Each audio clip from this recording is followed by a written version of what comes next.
Welcome to my channel.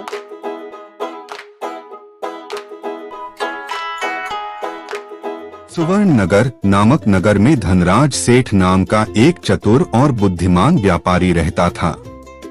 उसकी समझदारी और ईमानदारी से पूरा नगर प्रभावित था। धनराज की योग्यता से प्रभावित होकर राजा वीरसेन ने उसे राज्य का मुख्य प्रशासक नियुक्त कर दिया। धनराज ने अपनी नीतियों से प्रजा और राजा दोनों को प्रसन्न रखा और उसका सम्मान दिन प्रतिदिन बढ़ता गया। कुछ समय बाद धनराज ने अपनी बेटी सुहासिनी के विवाह का भव्य आयोजन करने का निश्चय किया। विवाह के उपलक्ष्य में धनराज ने एक विशाल भोज रखा, जिसमें राज परिवार से लेकर सामान्य नागरिक तक सभी आमंत्रित थे। भोज में हर अतिथि को सम्मान और उपहार दिए जा रहे थे। इसी भोज में महल का झाड़ू लगाने वाला सेवक केतन भी आया और अनजाने में राजसी कुर्सी पर बैठ गया। यह देखकर धनराज क्रोधित हो गया और उसने केतन को अपमानित करते हुए भोज से बाहर निकलवा दिया। केतन का मन अपमान से भर गया और उसने धनराज को सबक सिखाने की ठान ली।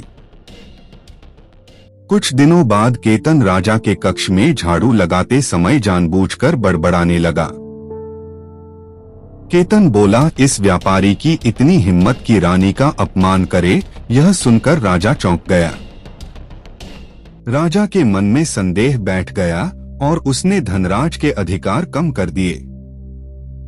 महल में रोके जाने पर धनराज को समझ आ गया कि यह सब केतन की चाल है। धनराज ने बुद्धिमानी से केतन को अपने घर बुलाया और आदर सत्कार किया। धनराज ने अपनी गलती स्वीकार कर केतन से सच्चे मन से क्षमा मांगी। अगले दिन केतन ने राजा के बारे में भी बड़बड़ाया, जिससे राजा को सच्चाई समझ में आ गई। राजा ने समझ लिया कि उसने बिना जांच धनराज को दंड दिया था। राजा ने धनराज को उसका सम्मान लौटा दिया और नगर में फिर से न्याय स्थापित हुआ।